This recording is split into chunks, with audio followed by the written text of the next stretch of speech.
Hello दोस्तों, मेरा नाम प्रिया है। मैं 24 साल की हूँ।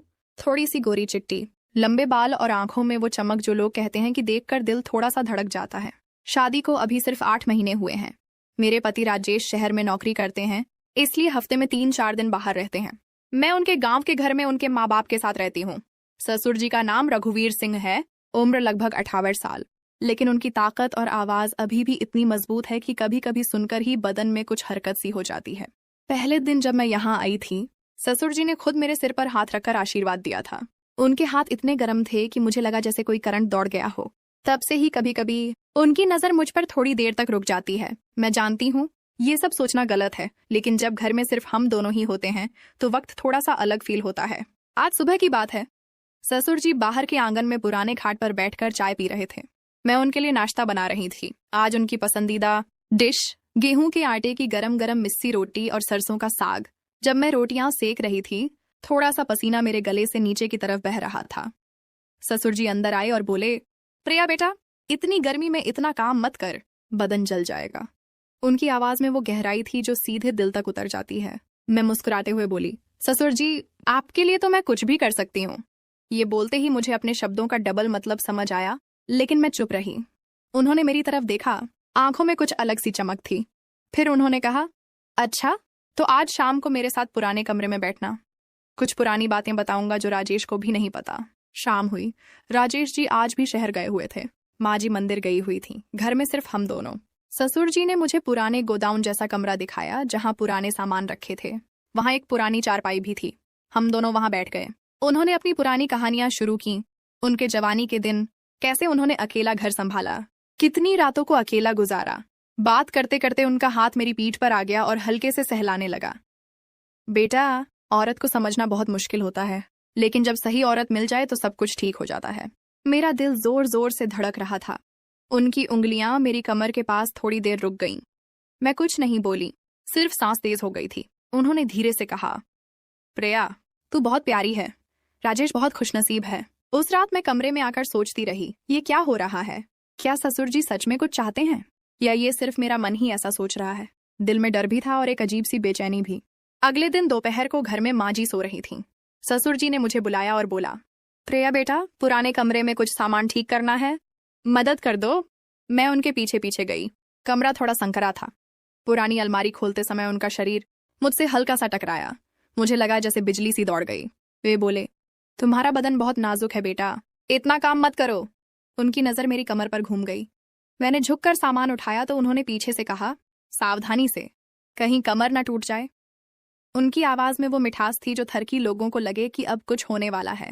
सामान ठीक करते करते उन्होंने मेरी पीठ पर हाथ रख दिया और धीरे से बोले, प्रिया, राजेश तो शहर में रहता है, तुम अकेली रहती हो, अगर कोई तकलीफ हो तो मुझे बता देना, मैं सब संभाल लूंगा। उनका हाथ धीरे धीरे मेरी कमर की तरफ सरक रहा था। मेरा सांस तेज हो गया। मैं कुछ नहीं बोली, बस चुपचाप खड़ी रही। फिर उन्होंने एक पुरानी तस्वीर निकाली जिसमें वे जवान थे और बोले, देखो, इस उम्र में मैं कितना तगड़ा था, अभी भी हूं, बस दिखता नहीं। उनकी आंखें मेरे चेहरे से नीचे की तरफ जाती रहीं। मैं शर्मा गई और बोली, ससुर जी, आप अभी भी बहुत मजबूत दिखते हैं। ये सुनकर उनकी आंखों में चमक आ गई। शाम ढलते ही उन्होंने मुझे चाय बनाने को कहा। जब मैं चाय बना रही थी तो वे किचन के दरवाजे पर खड़े होकर मुझे देख रहे थे। प्रिया, तुम्हारी चाल में कुछ जादू सा है, देखते ही मन शांत हो जाता है। उनकी बातों में डबल मतलब साफ झलक रहा था। मैंने चाय देते समय उनका हाथ छुआ तो एक झंझनाहट सी हुई। रात को फिर वही पुराना कमरा। इस बार वे मेरे पास ज्यादा करीब बैठे। बातें करते करते उन्होंने मेरे कंधे पर हाथ रखा और बोले, बेटा, औरत का साथ मिल जाए तो आदमी जवान हो जाता है।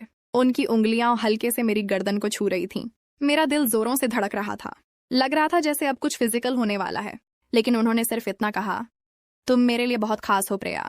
मैं सोच रही थी कि ये रिश्ता कहाँ जा रहा है। डर भी लग रहा था और एक अजीब सी उत्सुकता भी। ससुर जी की नजरें अब पहले से ज्यादा रुक रही थीं। घर के अंदर का माहौल बदलता जा रहा था। अगले दिन दोपहर को घर में माँ जी सो रही थीं।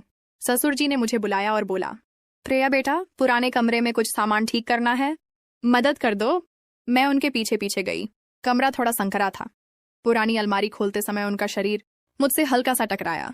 मुझे लगा जैसे बिजली सी दौड़ गई। वे बोले, तुम्हारा बदन बहुत नाजुक है बेटा, इतना काम मत करो। उनकी नजर मेरी कमर पर घूम गई।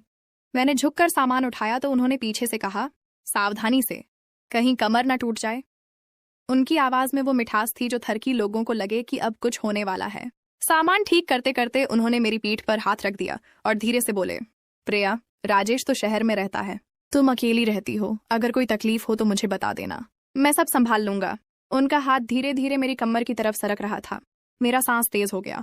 मैं कुछ नहीं बोली, बस चुपचाप खड़ी रही। फिर उन्होंने एक पुरानी तस्वीर निकाली जिसमें वे जवान थे और बोले, देखो इस उम्र में मैं कितना तगड़ा था, अभी भी हूं, बस दिखता नहीं। उनकी आंखें मेरे चेहरे से नीचे की तरफ जाती रहीं। मैं शर्मा गई और बोली, ससुर जी, आप अभी भी बहुत मजबूत दिखते हैं। ये सुनकर उनकी आंखों में चमक आ गई। शाम ढलते ही उन्होंने मुझे चाय बनाने को कहा। जब मैं चाय बना रही थी तो वे किचन के दरवाजे पर खड़े होकर मुझे देख रहे थे। प्रिया, तुम्हारी चाल में कुछ जादू सा है, देखते ही मन शांत हो जाता है। उनकी बातों में डबल मतलब साफ झलक रहा था। मैंने चाय देते समय उनका हाथ छुआ तो एक झंझनाहट सी हुई। रात को फिर वही पुराना कमरा। इस बार वे मेरे पास ज्यादा करीब बैठे। बातें करते करते उन्होंने मेरे कंधे पर हाथ रखा और बोले, बेटा, औरत का साथ मिल जाए तो आदमी जवान हो जाता है। उनकी उंगलियां हल्के से मेरी गर्दन को छू रही थीं। मेरा दिल जोरों से धड़क रहा था। लग रहा था जैसे अब कुछ फिजिकल होने वाला है, लेकिन उन्होंने सिर्फ इतना कहा, तुम मेरे लिए बहुत खास हो प्रिया। मैं सोच रही थी कि ये रिश्ता कहाँ जा रहा है। डर भी लग रहा था और एक अजीब सी उत्सुकता भी। ससुर जी की नजरें अब पहले से ज्यादा रुक रही थीं। घर के अंदर का माहौल बदलता जा रहा था। अगली सुबह जब मैं उठी तो ससुर जी बाहर बैठकर अपने पुराने रेडियो पर गाना सुन रहे थे। उनकी आंखों में कल रात वाली बात का कुछ असर दिखाई दे रहा था। मैं उनके लिए दूध गर्म करने गई। जब मैं उनके पास गई तो उन्होंने धीरे से मेरा हाथ पकड़ लिया और बोला, प्रिया बेटा, रात भर सोई नहीं लगती, क्या बात है, कोई परेशानी तो नहीं? उनका हाथ मेरे हाथ में थोड़ा ज्यादा देर तक रहा। मैंने अपनी आंखें झुका ली और बोली, ससुर जी, आपकी बातें इतनी गहरी होती हैं कि दिल में उतर जाती हैं। आप अकेले इतना सब संभालते रहे, मुझे बहुत अफसोस होता है। ये बोलते हुए मेरा गला भारी आ गया था, लेकिन अंदर ही अंदर एक अजीब सी गर्मी भी फैल रही थी। ससुर जी मुस्कुराए और मेरे हाथ को और थोड़ा खींचकर अपने सीने के पास ले आए। उनकी सांस मेरे चेहरे पर पड़ रही थी। बेटा, औरत जब घर में आती है तो पुराने घर को नई रोशनी मिल जाती है। तू आई है तो लगता है जैसे मेरी जवानी लौट आई हो। उनकी आवाज में वो हल्की सी कांप थी जो सुनकर थरकी मन वाले सोचते कि अब कुछ होने वाला है। फिर उन्होंने मुझे अपने साथ बैठाया और एक पुरानी डिब्बी निकाली जिसमें उनकी जवानी की फोटोज थीं।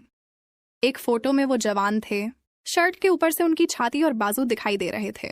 मुझे देखकर बोले, देख बेटा, इस उम्र में भी मैं इतना कमजोर नहीं हूं, अभी भी ताकत बाकी है। उनकी नजर मेरी गर्दन पर टिक गई, फिर धीरे से नीचे की तरफ सरक गई। मैं शर्मा गई और बोली, ससुर जी, आप अब भी बहुत ताकतवर लगते हैं। उस दिन पूरा दिन हम दोनों घर के काम करते रहे। जब मैं छत पर कपड़े सुखाने गई तो ससुर जी नीचे से देखते हुए बोले, प्रिया, ऊपर मत झुकना, कहीं गिर न जाएगी। उनकी बात में डबल मतलब साफ था। मैं नीचे आई तो उन्होंने मुझे पानी का गिलास दिया और खुद मेरा गला देखते हुए बोला, पसीना बहुत आ रहा है बेटा, बदन को थोड़ा आराम देना चाहिए। शाम को जब माँ जी मंदिर से लौट आई तो ससुर जी ने मुझे अकेला पकड़कर कहा, आज रात को मेरे कमरे में आना। एक पुरानी दाल का बर्तन है जो सिर्फ मैं और तू ही ठीक से संभाल सकते हैं, बहुत भारी है। उनकी आंखों में वो चमक थी जो लगता था जैसे अब सच में कुछ फिजिकल होने वाला है। रात को मैं डरते डरते उनके कमरे में गई। कमरा थोड़ा अंधेरा था। ससुर जी बिस्तर पर बैठे थे। उन्होंने मुझे पास बुलाया और बोला, बैठ बेटा यहाँ। जब मैं बैठी तो उनका हाथ मेरी पीठ पर फिर से आ गया। धीरे धीरे वो सहलाते हुए बोले, प्रिया, तू मेरी बहू है लेकिन दिल के अंदर कुछ और भी लगती है। मेरा दिल जोर से धड़क रहा था। उनकी उंगलियां मेरी कमर पर घूम रही थीं। मैं कुछ बोल नहीं पा रही थी, लेकिन तभी उन्होंने एक गहरी सांस ली और बोला, बेटा, मैं जानता हूं ये सब गलत लग रहा होगा, पर असल बात यह है कि मैं तुझे अपनी बेटी की तरह ही देखता हूं।